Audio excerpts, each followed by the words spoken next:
Hi, CMattDye here. Thanks for stopping by. Hopefully you're having an awesome day.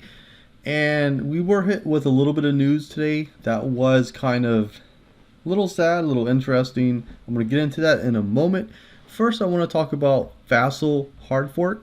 So this is the map right now. It is May the 19th, late on the 19th. So early May is going to be the first node of the public testnet. Mid-May, dApps are going to, it's the closed public testnet. End of May, Vasal components are going to be ready. Early June is going to be migration to the Cardano testnet. Early June, Vasal is live on the Cardano testnet. Exchanges are going to start integration. Off-chain components are going to be ready.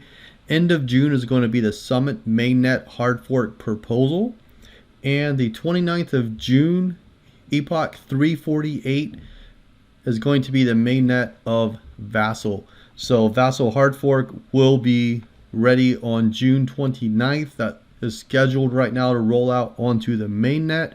There are some questions going on that some people think projects need the Vasal Hardfork. So projects are waiting for the Vasal Hardfork because they need it. That's not accurate. The Vasal Hardfork is going to expand the blockchain capability so you can do more transactions. That is why projects are waiting for after Vasal. And that is why it's important. That's why we're waiting for it. And, so projects like SundaeSwap comes out, the blockchain's super congested. And then after Vasal, it should open it up a little bit more, make it easier. So projects could have waited until after this, but they don't need to. So that's kind of the difference. Hopefully that does make some sense. Now let's get into the news, and I want to start with Liqwid Finance. So Liqwid Finance just dropped their aqua farmers, and aqua farmers are going to come in 4 different rarities, I want to say: common, rare, super rare, and legendary. Actually 4 if you're paying attention. You're going to get 2 to 5%. So 2% for the common, 3% for the rare, 4% for the super rare, 5% for the legendaries. Staking rewards will be generated from the 10% of the protocol revenue set aside for LQ stakers as part of the net margin. So when you're staking LQ token, that's what you're going to be added upon. And I did highlight this: increased staking rewards between 2 and 5%. They look something like this guy here. I ended up pulling 3 of them. This is my favorite here. This is a 5 trait, but they all look really cool. I love how they're robot farmers. It's just cool. I love the look of it. And now let's get into the news that kind of caught me by surprise. I literally got home today from vacation, and while I was traveling, I got this news. Flickto, I've never spoken about it on the channel because on the channel I talk about projects that I'm heavily invested in, that I'm really looking forward to. And Flickto was a project that I really did have high hopes for it, but I was a little bit leery of it. Whenever I look at projects, I look at the team overall, who's leading the project, who's in the project, what's the community like. The community was okay for Flickto, I would say, from my perspective. The team, some of them were good, some of them, I don't want to say anyone's bad, but they weren't up to my standards. I'm going to put it like that. Anyway, Flickto has decided to not quite rug pull, because that term gets thrown around a lot. What they're doing is they're going to go into hibernation. They fired all of their staff to try to conserve money. They were spending money. They were going a little out of control. And then they hired a finance company, or whoever took it over in April, have a finance background, something like that. They started looking into it. The co-founder is a bit of a swindler as far as the story goes. And apparently he threatened somebody and got 2 million Flickto sent to him, and that's what's tanking the company. That's a little hard to believe, but some of it is probably plausible. But anyway, it doesn't really matter the story to me. Flickto is going into hibernation mode, and they have a chance of coming. But if they do, it's going to be a long while down the road. So, if you're invested in this project, not sorry about that.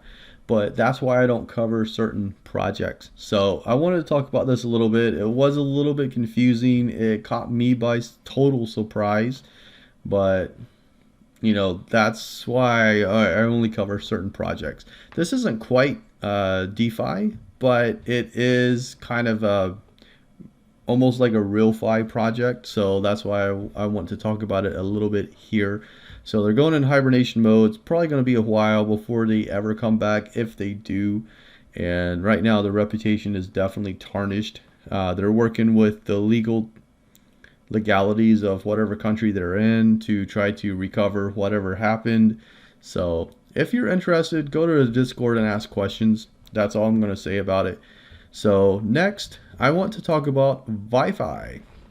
Now, VyFi and Genius Yield are doing a partnership, and they're both doing AI. They're both working with AI investing.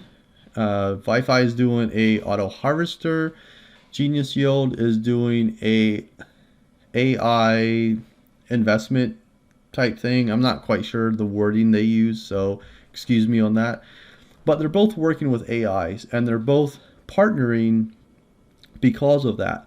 So with their system, they are prone to Oracle attacks, and they're open to working with different oracles. They haven't said who they're going to work with, what they're going to do, but they're probably going to work with somebody already existing rather than make their own oracle, from my perspective of what they've talked about. But in working together, they can make the connection to whatever oracle safer. So that's what this partnership is, and I am actually pretty excited about it.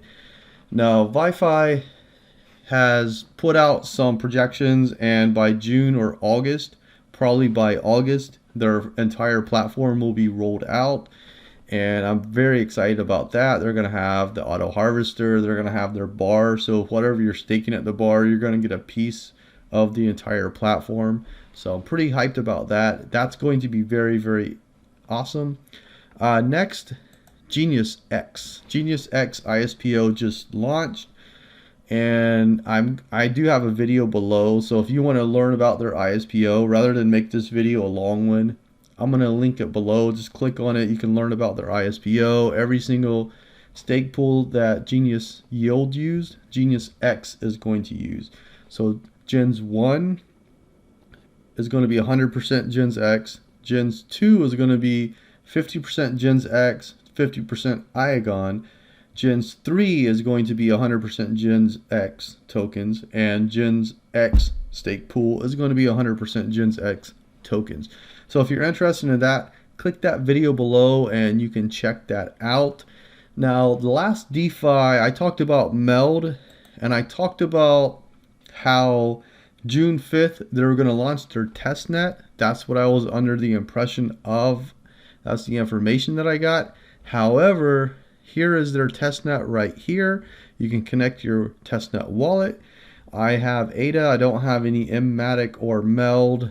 We have to go to a faucet for that. And since I literally just got here, I don't really have that information. But I did link my Cardano wallet, and then you come over here and you got to link your MetaMask wallet with your Polygon or whatever it is, your CMattDye token. So that's what you need. CMattDye. Actually, you can click on here to receive it. It says. So that's something I haven't done. So you can also buy Meld token as well. So you can get some of this. I don't have any Meld in my wallet, so I think that's what they're probably trying to tell me. Yeah, so I'm going to link this below. If you're interested in playing around on the testnet, I'm going to link it below. Click on CMattDye and just receive it, and then you can go here and then you can switch it up, and then you can get on their Discord and talk about it with the other testers and have fun with that. Next thing I want to talk about is AADA. AADA is still in their testnet. This is, you can look at all these different loans.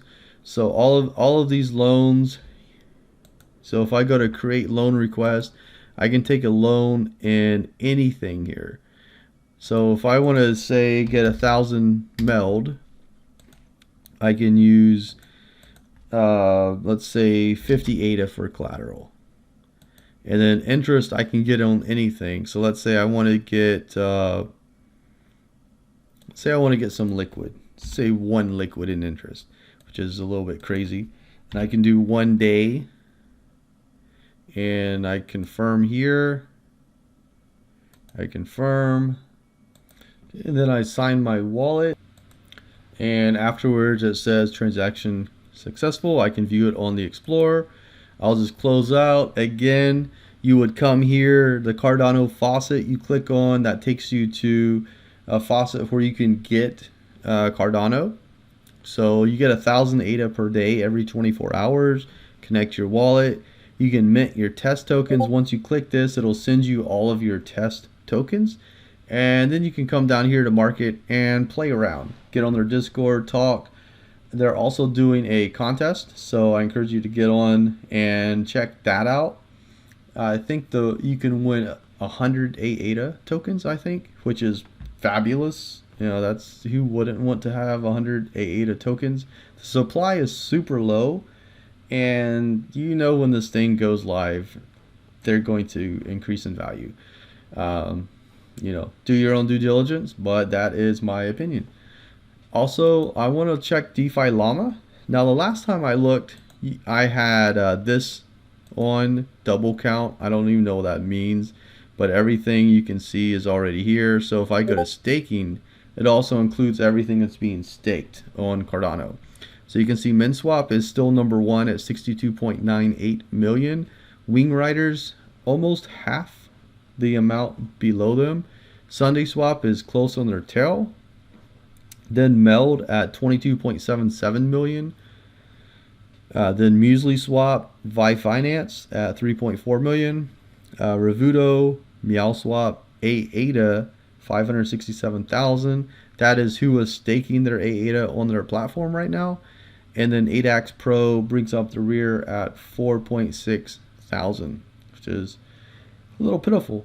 But I was an ADAX believer in the beginning, but they're gonna really have to come big with their version 2, and I'm not really gonna highlight them on the channel unless something big does actually occur. So with that, that is my DeFi Weekly. I just wanted to cover the main talking points. MinSwap is still doing their thing. I think they're still trying to be a little progressive in pushing features and trying to gain partnerships. Wing Riders and SundaeSwap, in my opinion, is kind of just there. I haven't really seen anything happen with them. I have heard that Wing Riders rewards aren't that great, especially in comparison to what MinSwap rewards were. So I am hearing that. So MinSwap is still the champion right now, and I do believe in between these three, MinSwap will remain in the lead. After Vasal comes out, we will see some more projects launch after that, and it will be interesting to see what happens, because I am hyped for what is coming. Meld, Genius Yield, VyFi, Liqwid. I'm hyped for all of those platforms, and I think they will all exceed these three, probably all together, these three. So I'm excited about that. So that is my DeFi. Check out all the links in the description. The Meld Testnet, AADA Testnet, about the Genius X ISPO.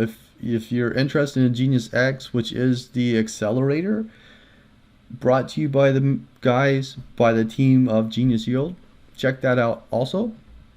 With that, thanks for watching. Have a great rest of your day. I'll see you around the crypto markets. Take care.